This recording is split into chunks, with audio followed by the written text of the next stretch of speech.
Lembaga Survei Indikator Politik Indonesia merilis hasil survei soal suara Capres-Cawapres berdasarkan basis pendukung Jokowi di Pilpres 2019. Hasilnya, pendukung Jokowi di Pilpres 2019 beralih ke pasangan Prabowo-Gibran. Survei yang dilakukan pada 23 November hingga 1 Desember 2023 menghasilkan pendukung basis Jokowi Ma'ruf pemilu 2019 beralih ke Prabowo sebesar 40,1%, sedangkan yang beralih ke Ganjar Pranowo sebesar 38,4%. Peneliti Indikator Politik Indonesia Bawono Kumoro mengatakan basis pendukung Jokowi dibagi menjadi beberapa bagian, yakni basis pendukung Jokowi Ma'ruf menyorot suara dukungan pada Prabowo Gibran sebesar 40,1%. Sedangkan basis Jokowi Ma'ruf dari PDIP mengalihkan suaranya ke Ganjar Mahfud sebesar 71,6%, sedangkan ke Prabowo Gibran sebesar 20,6%. Bawono pun menambahkan data tren survei ini menunjukkan pemilih Presiden Joko Widodo di pemilu lalu sudah semakin beralih kepada Prabowo Subianto, tidak lagi Ganjar Pranowo. Hal yang perlu diperhatikan ialah pemilih Joko Widodo di pemilu 2019 tidak cuma berasal dari pemilih PDI Perjuangan, tapi juga berasal dari luar PDI Perjuangan.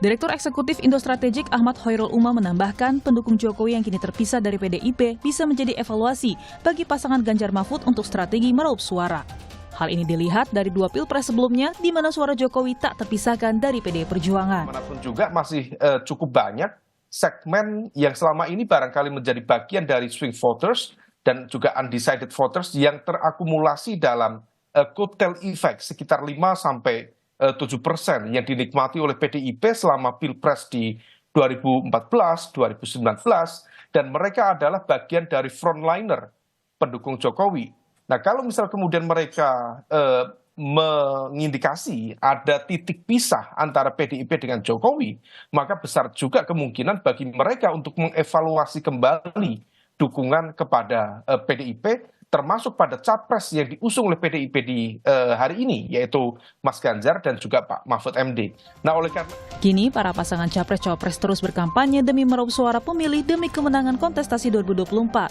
Selain pemilih muda, undecided voter atau yang belum menentukan pilihan pun menjadi target utama.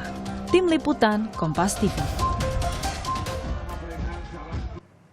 Saudara, Lembaga Survei Indikator Politik Indonesia merilis hasil suara berdasarkan basis pendukung Jokowi di Pilpres 2019 yang beralih ke pasangan Prabowo Gibran bukan Ganjar Mahfud. Lalu bagaimana sebenarnya tren keberalihan suara khususnya basis pendukung Jokowi terhadap Prabowo Gibran dan juga Ganjar Mahfud? Benarkah Jokowi Effect sangat berpengaruh terhadap tren raup suara di Pilpres kali ini?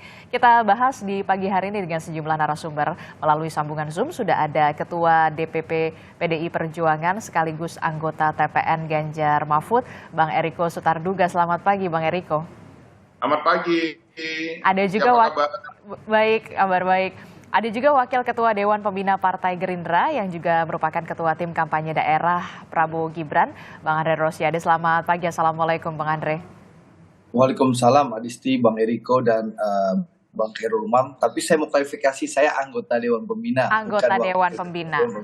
Oke, anggota tapi memang Dewan saya Partai Ketua Gerindra. TKD Provinsi Sumatera Barat. Iya, oke, baik. Dan juga Direktur Eksekutif Indo Strategik ada Pak Ahmad Hoirul Umam. Selamat pagi, Pak Umam. pagi Mbak Desti, pagi Ya, Bang Eriko. ini Bang Eriko sama Bang Andre ini lagi sibuk-sibuknya ya, bukan karena menjelang debat, tapi memang lagi mesin politiknya ini di daerah, di dapil-dapilnya juga lagi bekerja terus ya. Saya akan bertanya dulu ke Bang Eriko. Bang Eriko, ini kalau kita lihat ya, dari hasil survei Indikator Politik Indonesia ini, basis pendukung Jokowi Ma'ruf di pemilu 2019 ini ternyata beralih ke pasangan Prabowo Gibran 40,1%, sementara untuk ke basis Ganjar Pranowo dan juga Mahfud MD ini 38,4%. Tanggapan dari Bang Eriko sendiri seperti apa?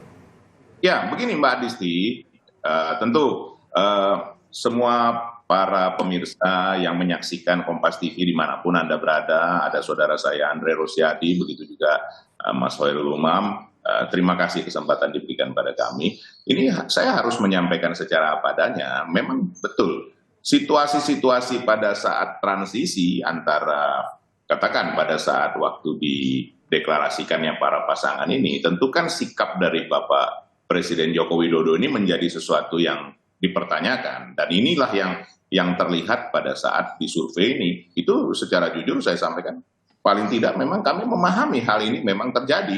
Nah, ini memang proses yang sudah kami perkirakan. Kalau kita melihat secara jernih ke depan ini, memang tidak ada pilihan lain dari kami selain memang melakukan kampanye yang disebut dengan door to door, menyampaikan langsung kepada masyarakat. Dan saat ini memang sudah dimulai, kan kebetulan kampanye sendiri berlangsung mulai tanggal 28 November.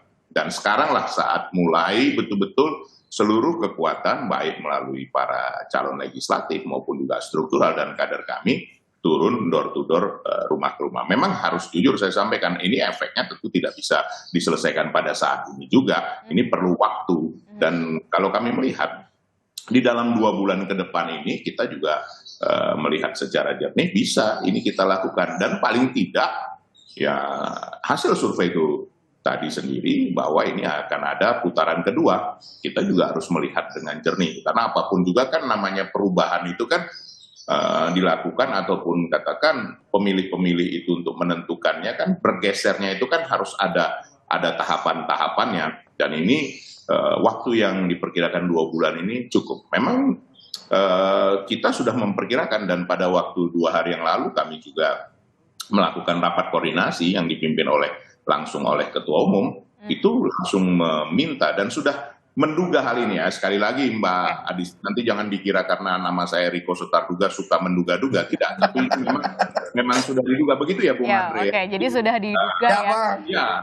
Nah, jadi setiap caleg bertanggung jawab terhadap dapil. Ya. Dan ini menggerakkan seluruh mesin partai bersama para relawan untuk langsung door to door, untuk langsung kampanye rumah ke rumah. Seperti itu yang kita lakukan, Pak Adis. Oke, mesin partai lagi bekerja dengan sangat giat dan juga sangat kencang, dan juga tadi kampanye secara door to door masih ada waktu sekitar 2 bulan lagi ya Bang 2 bulan, iya betul. Ya, kalau menurut Bang Eriko, seberapa signifikankah kemudian pengaruh terhadap suara Ganjar Mahfud dari pendukung Jokowi ini? Ya, sebenarnya simpel saja Mbak Adisti, kami akan memperkuat, kan kalau kita hitung secara hitung-hitungan dari hasil survei, itu kekuatan dari partai, dari kami, dari PDI Perjuangan, P3, Perindo, dan Hanura itu kurang lebih di angka 30%, kan begitu, 30% lebih sedikit. Nah ini yang dengan relawan kami akan memperkuat ini. Kenapa? Paling tidak nanti pengkerucutan ini sendiri bisa nanti untuk kita masuk di dalam putaran kedua. Kita juga harus realistis dalam hal itu. Sekali lagi kami berjuang untuk 1 putaran, tetapi kita juga realistis untuk masuk pada 2 putaran.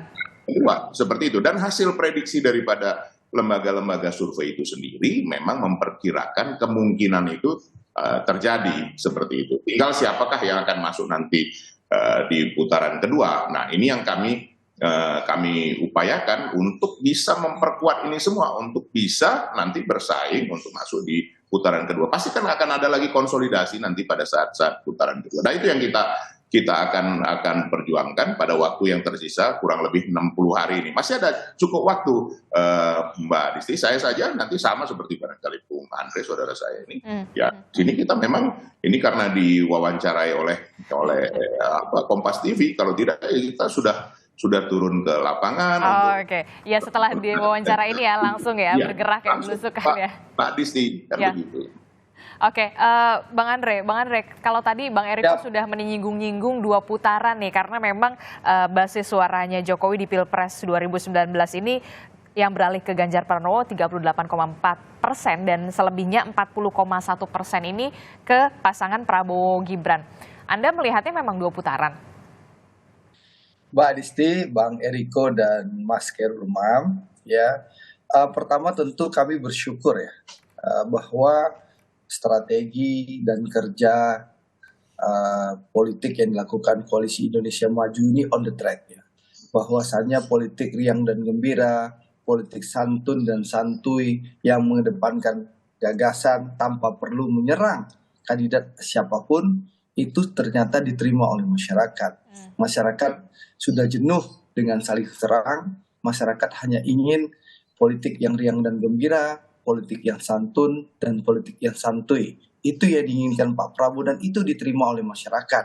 Dan alhamdulillah ya, pemilih Pak Prabowo terus tumbuh dan berkembang.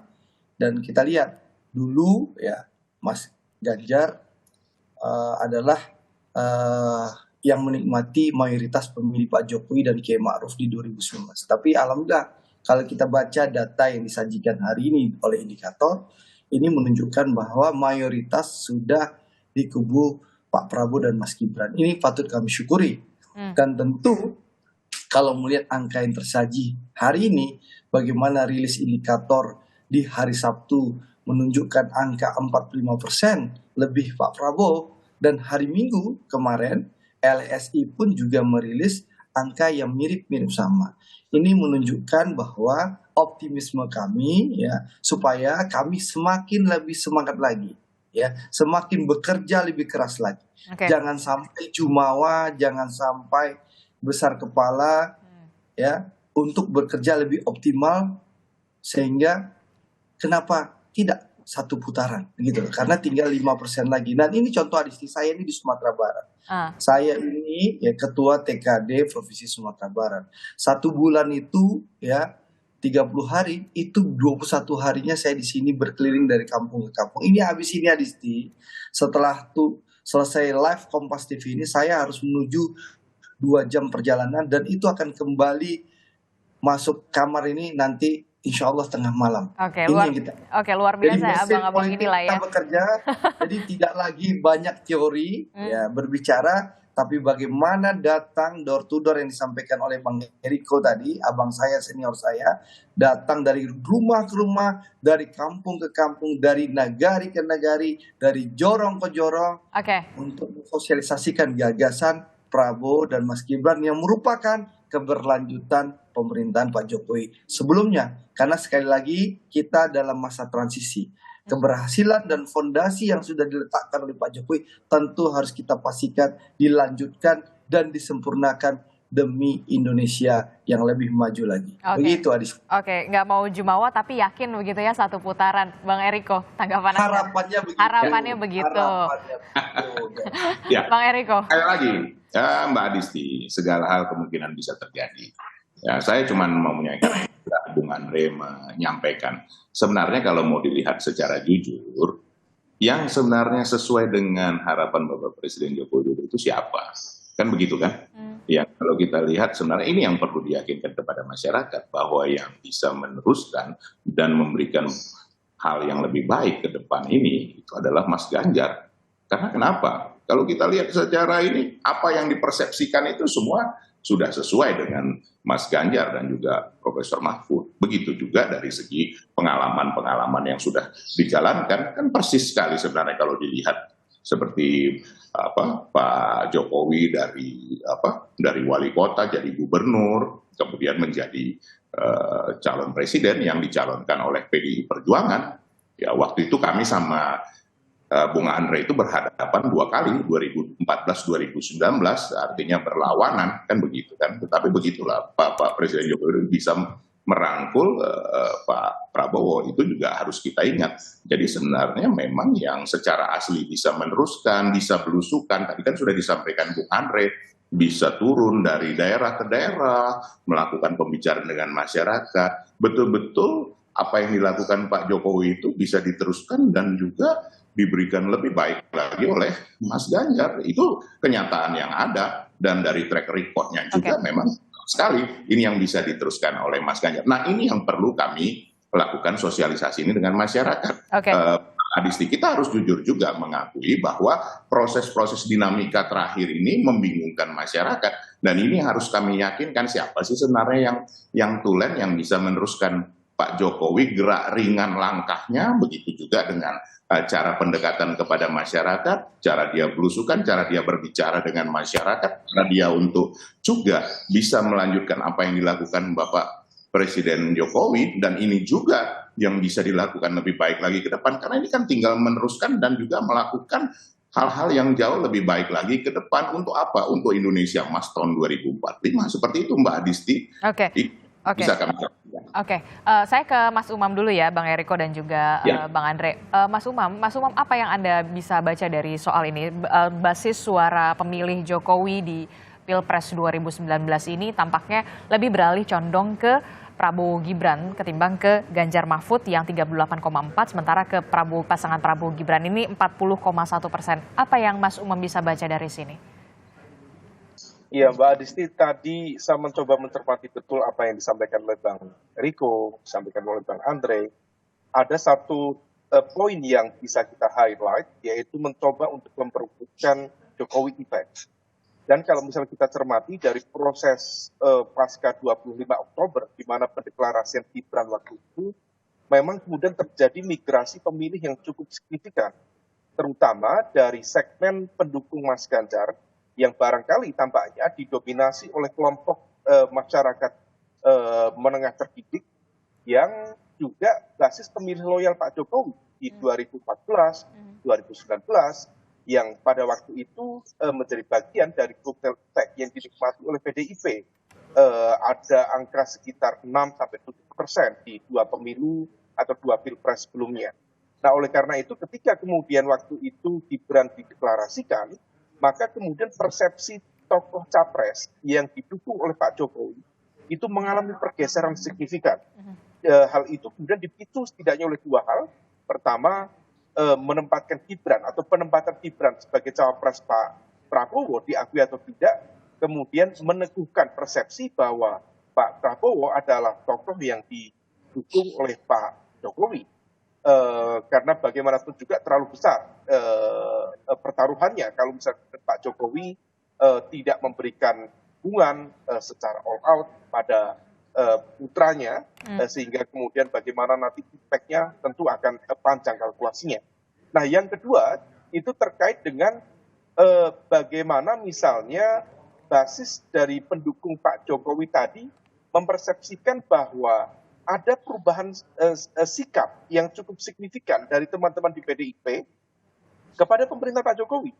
Karena bagaimanapun juga kita tahu PDIP adalah pimpinan atau pemimpin dari gerbong besar koalisi pemerintahan di era Presiden Jokowi saat ini. Ketika kemudian terjadi perubahan sikap itu dengan berbagai munisi yang diajukan, mulai dari Neo Orba atau bahkan Orde Baru Plus, atau serangan terkait dengan konteks penegakan hukum yang didasarkan pada autocratic legalism atau intervensi kekuasaan, politisasi penegakan hukum, ternyata hal itu bagi segmen kelompok masyarakat grassroots, hal itu kemudian memunculkan semacam pertanyaan besar, untuk tidak mengatakan antipati, tetapi pertanyaan besar itu yang kemudian menjadi salah satu pemicu terjadinya mobilisasi pemilih. Nah, situasi inilah yang tampaknya kalau misal kita cermati dari rentang Oktober, ujung Oktober sampai sekarang di awal Desember, artinya selama proses November itu ternyata munisi-munisi kritis yang diajukan oleh teman-teman PDIP terbukti kurang begitu efektif untuk merekonsolidasikan kembali basis pemilih loyal yang sebelumnya dinikmati oleh PDIP sebagai bagian dari kutel efek itu. Nah, itulah yang kemudian kita bisa memahami, kita bisa mencerna mengapa kemudian pendekatan dari teman-teman PDIP, termasuk kemarin statement dari Pak Sekjen, Mas Hasto, mencoba untuk merangkul kembali, di mana kemudian statement di mana Pak Prabowo tidak bisa belusukan, yang bisa belusukan itu adalah mereka yang dari gen politik PDIP. Sebenarnya ini adalah sebuah upaya ikhtiar politik untuk mencari titik pisah dan juga untuk menarik titik pisah antara Pak Prabowo dengan Pak Jokowi. Dan kemudian ada upaya untuk menggeser kembali bagaimana repositioning PDIP agar menjadi identik kembali dengan tokoh Jokowi. Nah, situasi ini yang tampaknya kemudian diakui atau tidak menciptakan semacam dilema di internal atau lingkup tim dari Ganjar Mahfud, yang kalau misal kemudian tidak diantisipasi tentu akan memunculkan efek lanjutan, karena dilema kegamangan ini berpotensi kemudian ditangkap sebagai sebuah bentuk ketidakpastian, uncertainty. Nah, karena bagaimanapun juga ada sebuah perubahan dan perubahan itu harus dijelaskan. Bagaimana kemarin pasca 25 Oktober yang lalu, sikap tegas, sikap keras, sikap kritis yang disampaikan oleh PDIP itu seolah kemudian bahkan lebih perubahan dibanding koalisi perubahan itu sendiri. Nah, ini kemudian memunculkan pertanyaan banyak. Bagaimana PDIP ke depan? Dan sekarang upaya itu dilakukan untuk menggeser lagi. Seberapa efektif tentu harus kita ukur praktis di akhir Desember yang akan datang. Oke. Bang Eriko, sependapatkah Anda dengan Mas Umam yang dikatakan Mas Umam? Ya, begini Mbak Adisti, apa yang dikatakan Mas Umam itu tentu otokritik itu kan harus kami terima. Saya dapat memahami dan menerima apa masukan Mas Hoirul Umam. Justru karena itulah Mbak Adisti, ada hal-hal yang ya saya harus sampaikan secara jujur apa adanya. Apapun pemirsa Kompas TV dapat melihat nih. Kita ini kan bersama-sama dengan Bapak Presiden Joko Widodo mulai dari awal, mulai dari tahun 2002, 2003, beliau menjadi wali kota di 2004 kalau saya tidak salah. Kemudian bersama-sama menjadi gubernur, kemudian menjadi presiden yang pada saat itu kami berseberangan berlawanan dengan adinda saya Andre Rosiadi, begitu ketatnya, begitu kencangnya, begitu kerasnya, boleh ditanyakan sama Andre bagaimana 2014-2019. Nah, ini pada saat perubahan dinamika ini terjadi, memang pasti ada apa? Ada hal-hal yang membuat kita juga berdinamika. Dan ini kami sadari betul. Nah, untuk itu kita tidak boleh melupakan bahwa citra realita yang ada, Pak Jokowi itu adalah bagian dari PDI Perjuangan, adalah bersama-sama PDI Perjuangan. PDI Perjuangan adalah Bapak Presiden Joko Widodo. Nah, ini yang kemarin dalam situasi dinamika yang disampaikan Mas Hoirul itu terjadi. Nah, ini ke depan ini tidak boleh. Ke depan ini bahwa kita memang meneruskan apa yang dilakukan oleh Bapak Presiden Joko Widodo dan melakukan hal yang lebih baik lagi, dan itu juga harapan dari beliau, kan itu sebenarnya yang terjadi. Tapi kalau katanya Mas Umam, katanya kritikan dari PDIP ini bahkan lebih lebih kritis dibandingkan dengan koalisi perubahan. Itu yang saya sampaikan tadi di dalam hal dinamika ini pasti. PDI Perjuangan ini tanya Bung Andre, kami ini biasa menjadi oposisi, Mbak Adisti. Memang dari bayangkan zaman Orde Baru kita hadapi yang namanya Orde Baru.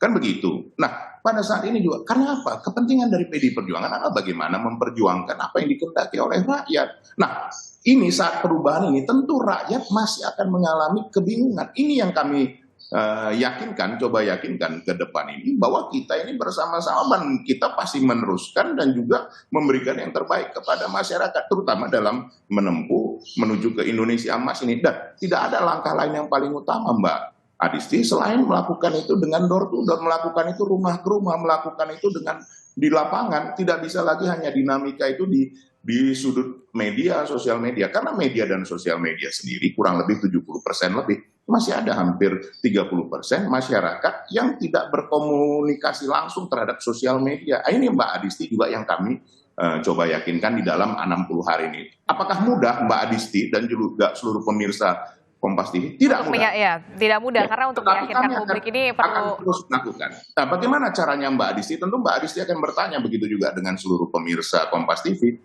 Kami mempunyai struktural 1,2 juta ditambah dengan seluruh yang kader PDI Perjuangan yang telah siap, itu kurang lebih hampir 2 juta. Nah, itu yang kita akan lakukan door to door campaign ini, dan ini sudah dimulai. 2 hari lalu juga Ketua Umum sudah meminta kami untuk langsung berkomunikasi dengan masyarakat. Nah, 60 hari ini apakah cukup? Cukup. Apakah bisa menjadi satu putaran? Tentu kami tidak ingin jumawa. Kita berharap, kita berusaha, dan kita melakukan kegiatan ini untuk paling tidak bisa memasuki nanti putaran kedua, sama seperti yang disampaikan Mas Hoirul Umam itu. Kita coba yakin supaya masyarakat, rakyat juga tidak mengalami kebingungan bahwa ini hal yang biasa saja dalam demokrasi ini. Kita harus lakukan yang terbaik. Seperti itu, Mbak Adisti.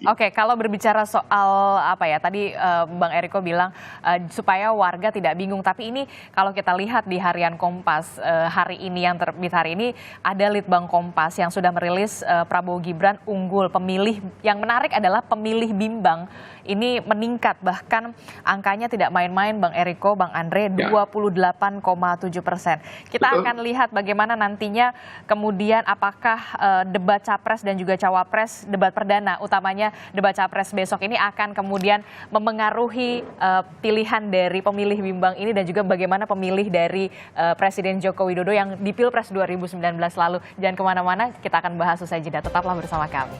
Terima kasih Anda masih bersama kami di Sapa Indonesia Pagi. Saudara, kita masih meneruskan dialog kita di Sapa Indonesia Pagi bersama Bang Eriko Surtadurga dari PDI Perjuangan dan juga ada Bang Andre Rosiade dari Partai Gerindra dan juga ada Mas Hoirul Umam. Ini menarik ya, setelah tadi kita melihat bagaimana kemudian migrasi basis suara pemilih Jokowi di 2019 40,1% ternyata ke pasangan Prabowo Gibran. Katanya Mas Umam, faktornya mungkin salah satunya yang paling kuat adalah penempatan Gibran Rakabuming Raka di posisi calon wakil presiden dari Pak Prabowo. Nah, ini juga yang kemudian menarik adalah harian Kompas hari ini yang kemudian merilis Litbang Kompas Prabowo Gibran ini unggul. Yang juga tak kalah menariknya, Bang Andre Rosiade, pemilih bimbang atau undecided voters ini meningkat, angkanya 28,7%. Ini gimana Bang Andre? Ya, sebelum masuk yang strategi Litbang Kompas tadi, saya mau menanggapi harapan masyarakat.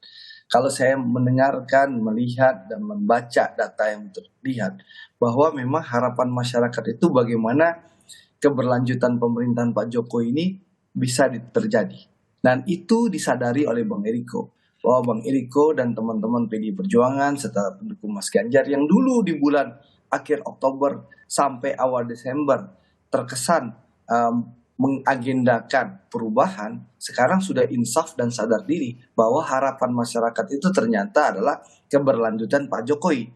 Nah, disinilah kenapa Pak Prabowo unggul dibandingkan yang lain. Karena Pak Prabowo dengan Mas Gibran konsisten, ya, tidak berubah, konsisten, tidak bergeser, bahwa kami berkomitmen melanjutkan pemerintahan Pak Jokowi yang sudah berhasil ini. Berbeda dengan pasangan Mas Ganjar dengan Pak Mahfud, yang hari ini mungkin bilangnya akan lanjutkan, besok berubah, lagi akan seakan-akan perubahan, bahkan seakan-akan, mohon maaf ya, terkesan memukul dan memusuhi Pak Jokowi.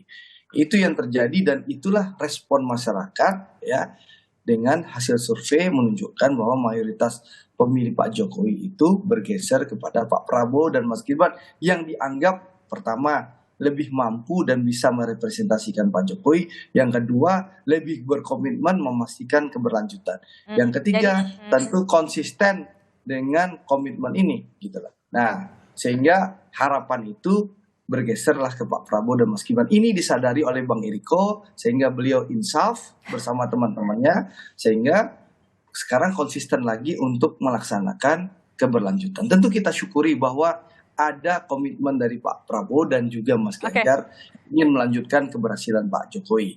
Nah, itu satu. Yang kedua, ya soal Litbang Kompas tadi, tentu kita melihat waktu masih ada 2 bulan. Ini PR kami, ya, kayak PR seluruh kubu untuk lebih meyakinkan masyarakat.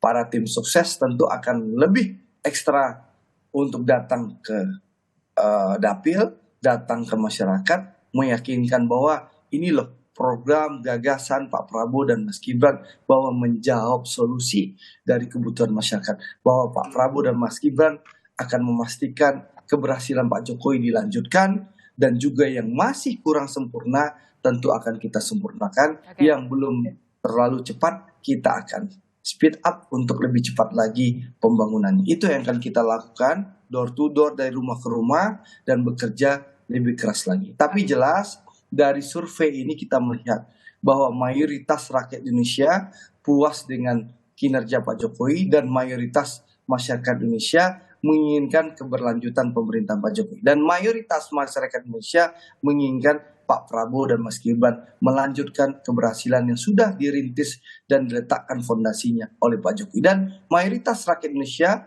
menginginkan dengan angka 45 ini, insya Allah mudah-mudahan kita bisa menciptakan pemilu riang dan gembira, santun dan santuy, tentu dengan satu putaran. Insya Allah. Mohon doa dan dukungannya. Oke ya, Bang Eriko gimana nih kalau kata Bang Andre, katanya yang konsisten cuma Prabowo Gibran, kalau pasangan Ganjar Mahfud kalau katanya agak kurang konsisten, kadang nyerang, kemudian bukan katanya, ini kan rekam jejak digitalnya ada. Iya, nah makanya Bang Eriko gimana nih Bang Eriko? Apalagi kalau kita melihat pernyataan Sekjen PDI Mas Hasto. Bang Eriko. Ya, sekarang begini Mbak Disti, ini giliran saya ya Bung Andre. Ya, silakan Bang Eriko. Kalau dari jejak digital, apakah dulu Prabowo itu Jokowi? Saya tanya kepada Mbak Adisti, kepada seluruh pemirsa. Apakah Prabowo itu bisa jadi replikasi Jokowi? Tidak bisa. Karena kenapa? 2 kali bertempur dengan Pak Jokowi. Dan itu hal yang sangat prinsipil, sangat berbeda. Tetapi itulah kebesaran hati Pak Jokowi. Mengajak Pak Prabowo untuk bersama-sama. Yang dilala diterima. Kan itu kita lihat kenyataan yang ada. Sekarang saya tanya, Pak Jokowi suka belusukan nggak? Pekerjaannya cepat nggak? Apakah sesuai dengan Pak Prabowo? Nah ini kan karena Bung Andre sudah menyampaikan tadi. Wah ya, pribadi yang sangat jauh berbeda. Nah ini yang kita mau sadarkan. Saya harus jujur menyampaikan. Inilah yang memerlukan waktu untuk menyadari. Apakah 40%? Nah, survei Litbang Kompas nggak sampai ya Bung Andre. Itu yang kita harus yakini 38%. Nah, apakah itu sudah cukup untuk satu putaran? Apakah dalam 2 bulan ini kemudian 38 menjadi 51%? Siapa yang bisa menyampaikan itu? Siapa yang bisa meyakini hal itu? Nah ini yang kami harus sadarkan ulang. Kami tentu harus merubah diri bahwa Pak Jokowi itu adalah bagian dari kami dan bahwa kami yang bersama-sama selama ini kurang lebih 20 tahun. Apakah Pak Prabowo bisa menjadi replikasi itu? Apakah Pak Prabowo bisa belusukan seperti Pak Jokowi? Apakah Pak Prabowo bisa secepat Pak Jokowi? Itu kenyataan yang ada lihat di dalam track recordnya, di dalam apa yang sudah dilakukan. Itu hal yang berbeda, tidak sama. Nah ini yang kami coba yakinkan kepada masyarakat yang tentu ada kebingungan, ada kebimbangan seperti apa, siapa sih sebenarnya yang layak untuk meneruskan seperti Pak Jokowi. Nah ini juga penting sekali Mbak Adisti diyakinkan kepada masyarakat. Yang bisa meneruskan itu adalah orang yang memang setipikal, yang memang mempunyai karakter yang kurang lebih sama, yang memang berasal dari partai yang sama, yang sudah memberikan kesempatan dan sudah teruji. Nah ini yang perlu waktu, jujur saya sampaikan perlu waktu. Tentu kami setuju dengan apa yang disampaikan Mas Khairul Umam, kami harus meredefinisi hal ini. Bahwa kita meneruskan sudah pasti, karena kenapa? Orang memang asalnya dari PDI Perjuangan, kok bukan asalnya dari Gerindra, bukan asalnya dari Pak Prabowo, itu jelas kreditornya. Nah bagaimana cara meneruskannya? Kami sudah paham hal ini, karena selama ini bersama-sama seperti itu. Nah inilah yang harus diyakinkan kepada masyarakat. Caranya bagaimana Mbak Adisti? Ini melalui Kompas TV. Tapi apakah itu cukup? Apakah cukup melalui media? Ini yang harus kita sampaikan secara langsung di tengah masyarakat. Bahwa Prabowo bukan Jokowi. Itu berbeda, itu sudah pasti. Apakah seseorang yang selama 2 kali berhadapan, yang kemudian betul-betul secara frontal, itu bisa menjadi bagian yang bersama-sama, menjadi identik, atau katakanlah menjadi replikasi? Tidak bisa, Mbak Adisti, itu karakter. Manusia sudah semakin dewasa, pasti karakternya sudah terbentuk. Nah ini harus kami jelaskan kepada masyarakat, ini harus kami jelaskan kepada rakyat. Karena kenapa Mbak Adisti? Toh nantinya akan memilih itu rakyat. Dan kita harus ingat sama-sama, baru 14 Februari, bukan tanggal November yang kemarin. Dan sekali lagi kami sangat bersyukur dengan surveinya Kompas ini membuat kita semakin bersemangat. Bahwa apa? Bahwa ini harus diredefinisikan ulang. Bahwa Pak Jokowi bukan Prabowo, Prabowo bukan Pak Jokowi. Mana yang paling tepat? Mas Ganjar yang seperti Pak Jokowi yang bisa meneruskan. Yang meneruskan adalah orang yang lebih muda, mempunyai karakter dan mempunyai pengalaman dan apa yang bekerja secepat. Dan itu yang harus ditunjukkan kepada masyarakat. Sebenarnya itu Mbak Disti. Apakah ini sudah selesai pertempurannya sekarang? Belum. Baru mulai. Nah, bagaimana cara mereka? Apakah selesai Mbak Adisti? Terus kemudian permasalahan masyarakat hanya dengan senyuman, hanya dengan joget, kan tidak bisa juga menyelesaikan permasalahan rakyat yang mengalami kesulitan, yang mengalami hal-hal yang tidak baik. Itu tidak bisa hanya dengan senyuman dan joget, kan tidak bisa. Itu realistis. Memang harus bekerja, ada tahapan-tahapannya, ada waktunya. Tahun pertama seperti apa, tahun kedua seperti apa, tahun ketiga seperti apa. Nah, apakah kita bisa juga melakukan kegiatan-kegiatan yang bombastis? Dari mana anggarannya? Nah, ini kan juga harus dilihat oleh masyarakat secara jernih seperti itu. Boleh saya tanggapin, Mbak Adisti? Silakan, Sebelum ke Mas singkat Khairul. saja Bang Andre. Pertama tentu ya Pak Prabowo dengan Pak Jokowi memang pernah berhadapan. Tapi Pak Prabowo dan Pak Jokowi bersepakat demi persatuan, beliau-beliau melakukan rekonsiliasi. Dan itu dibuktikan dalam 4 tahun terakhir. Komitmen dan konsistensi bagaimana rekonsiliasi dan persatuan yang dilakukan oleh Pak Jokowi ini menjadi modal besar bangsa kita menghadapi pandemi, menghadapi krisis, Bahkan rekonsiliasi dan persatuan Pak Prabowo dan Pak Jokowi ini diadopsi dan ditiru oleh negara tetangga kita Malaysia. Bagaimana Pakatan Rakyat dan Barisan Nasional rekonsiliasi dan mengantarkan Datuk Sri Anwar Ibrahim menjadi Perdana Menteri Malaysia yang ke-10. Begitu indahnya rekonsiliasi Pak Prabowo dan Pak Jokowi. Dan inilah modal bangsa kita, sehingga kita lihat masyarakat begitu puas dengan kinerja Pak Jokowi dan juga kinerja Pak Prabowo sebagai menteri terbaik yang ada di kabinet Pak Jokowi. Nah, soal tadi disampaikan tadi soal Pak Prabowo tidak bisa belusukan. Saya menyampaikan Pak Prabowo bisa belusukan. Pak Prabowo itu keliling di Indonesia, berbagai titik. Saya mengalami sendiri hari Sabtu yang lalu. Bagaimana Pak Prabowo datang ke Gunung Merapi sebagai Menteri Pertahanan, ya, memberikan santunan kepada masyarakat, memberikan penghargaan kepada relawan, kepada kelompok masyarakat yang datang membahu-membahu melakukan evakuasi kepada korban erupsi Gunung Merapi di Sumatera Barat. Lalu beliau datang ke Kota Padang bukan sebagai Menteri Pertahanan lagi, tapi sebagai calon presiden.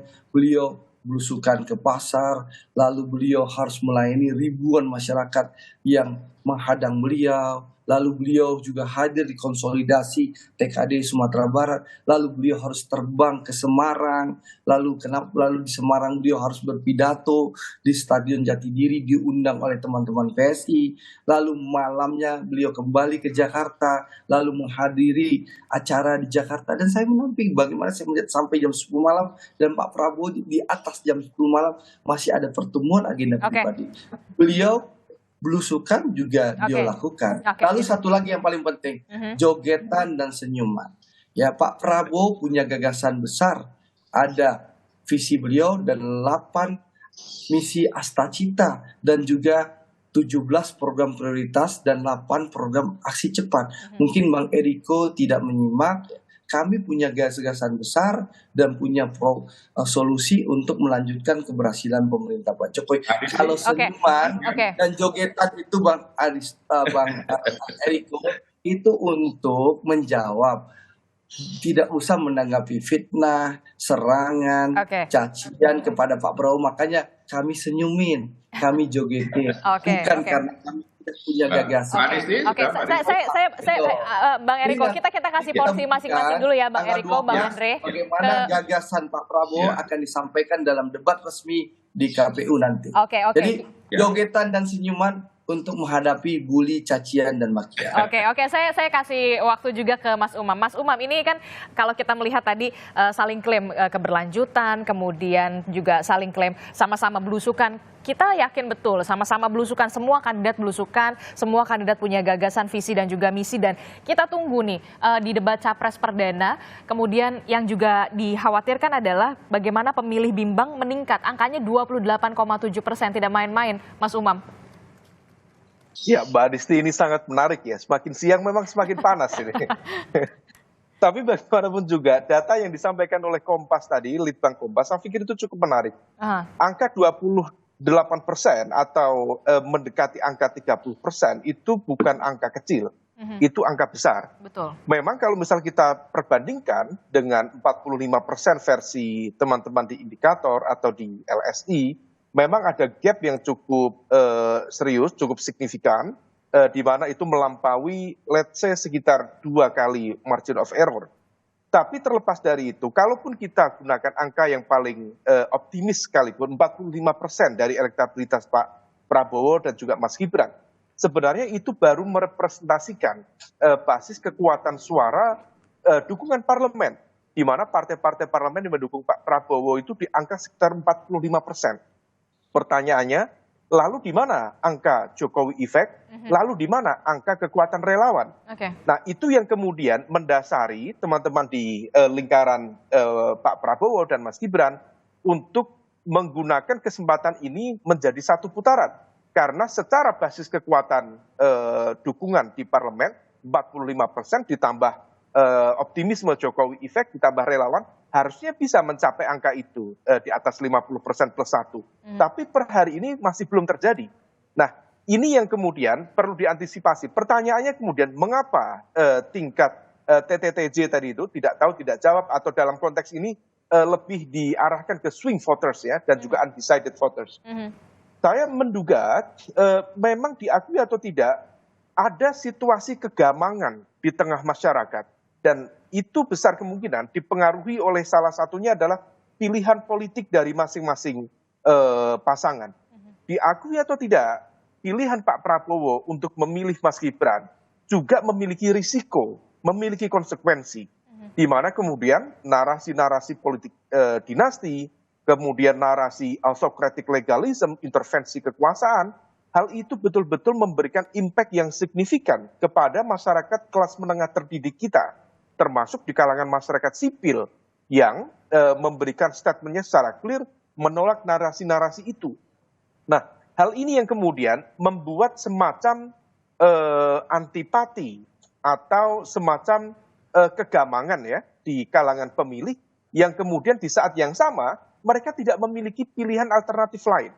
Nah, kalau misal kita cermati, mengapa kemudian situasi yang sama hampir mirip ya dialami misalnya di kubu Anies Muhaimin, Mas Anies dan juga Cak Imin, kenapa di angka yang diajukan oleh teman-teman di Litbang Kompas tadi mengalami penurunan cukup terlihat gitu. Nah, salah satunya adalah ketika narasi perubahan yang cukup reasonable, cukup make sense diajukan oleh Mas Anies, itu ternyata diakui atau tidak kurang sesuai dengan gen politik yang